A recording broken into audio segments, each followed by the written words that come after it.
안녕하세요. 복음생각입니다. 복음에 의해 제2강 죄와 사망 6번째 시간입니다. 제2강의 이제까지의 내용을 잠깐 복습해 보겠습니다. 죄가 무엇인가요? 하나님의 통치에 대한 거부입니다. 죄의 결과는 무엇인가요? 바로 사망입니다.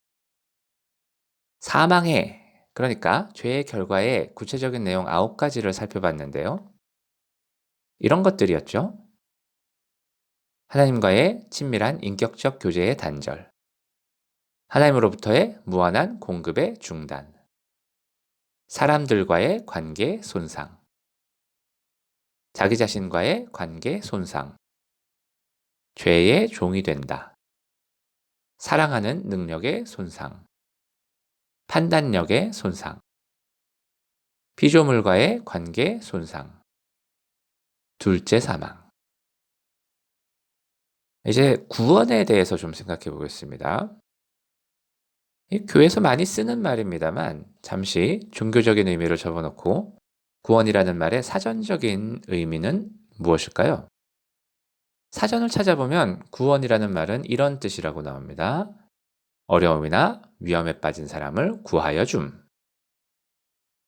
그렇다면 어떤 상황에서 구원이라는 말이 쓰였을 때 그게 어떤 의미인지 알려면 어떤 어려움이나 위험으로부터 구해주는 것인지를 알아야 합니다.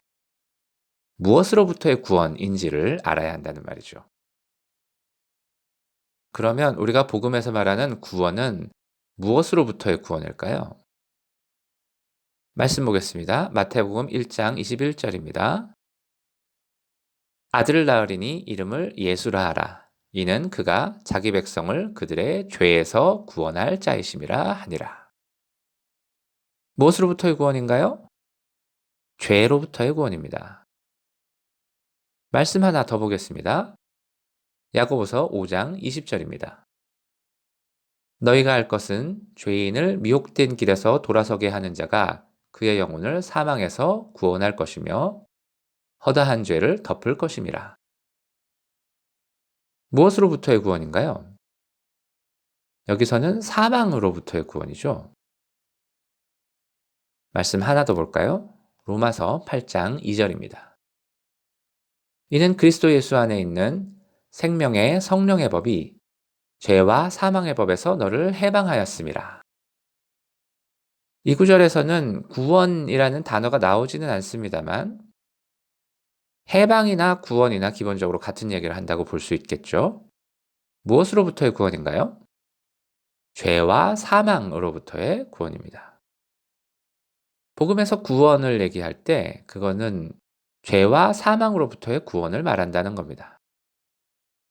사람이 하나님의 통치를 거부하여 죄에 빠졌고 죄의 결과로 사망이 와서 하나님과의 관계, 사람들과의 관계, 자신과의 관계, 피조물과의 관계가 손상되고 죄의 종이 되며 사랑하는 능력과 판단력이 손상되고 둘째 사망을 겪게 될 상황이 되는 이런 등등의 어려움과 위험에 빠졌는데 바로 이런 죄와 사망으로부터의 구원이 복음에서 말하는 구원이라는 이야기입니다.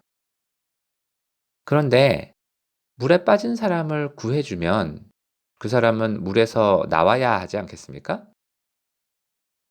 그런 맥락에서 보면 구원받은 사람은 죄와 사망에서 빠져나와야 한다고 볼 수 있겠죠. 무슨 말인지 아시겠죠? 개념적으로 봤을 때 구원받은 사람은 죄와 사망의 영향력에서 벗어나 있어야 하는 겁니다.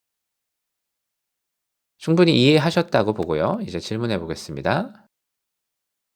여러분은 구원받으셨습니까? 죄와 사망의 영향력에서 완전히 벗어나 있으십니까? 뭔가 반론을 펴고 싶으시거나 질문하고 싶으신 게 많거나 하실 것 같은데요. 자, 앞으로 3강, 4강, 5강을 거치면서 이 문제를 어떻게 이해해야 할지를 정리하게 될 겁니다.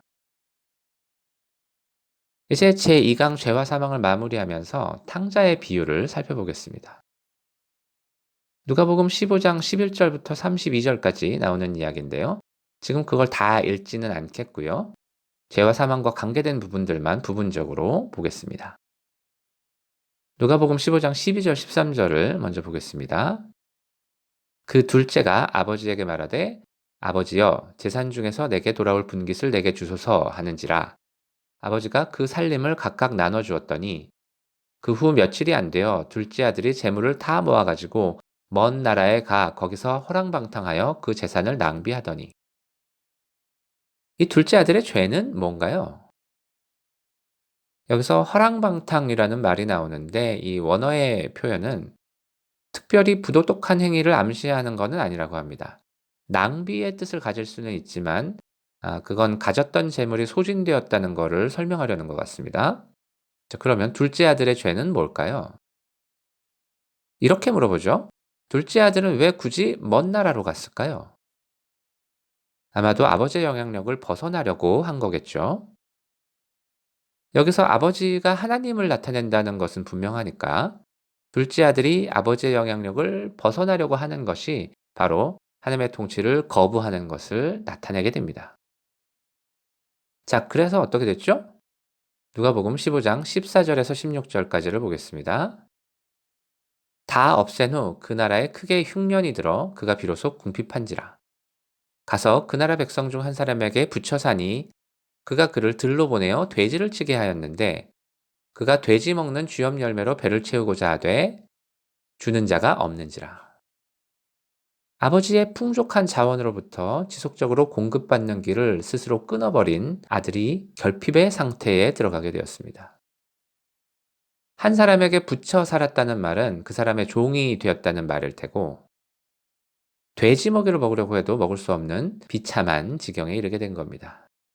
이게 바로 하나님의 통치를 거부한 사람들이 도달하게 되는 비참한 상태를 말하는 겁니다. 바로 사망의 상태가 되겠습니다. 누가복음 15장 24절을 보겠습니다. 이 내 아들은 죽었다가 다시 살아났으며 내가 잃었다가 다시 얻었노라 하니 그들이 즐거워하더라. 여기서도 내 아들이 죽었었다라고 말하지 않습니까? 하나 더 보죠. 누가복음 15장 32절입니다. 이 내 동생은 죽었다가 살아났으며 내가 잃었다가 얻었기로 우리가 즐거워하고 기뻐하는 것이 마땅하다 하니라. 여기서도 내 동생은 죽었었다라고 말합니다. 이 탕자의 비유에서도 하나님의 통치를 거부한 결과 도달한 상태를 죽었다, 즉 사망으로 표현하고 있는 걸 볼 수 있습니다.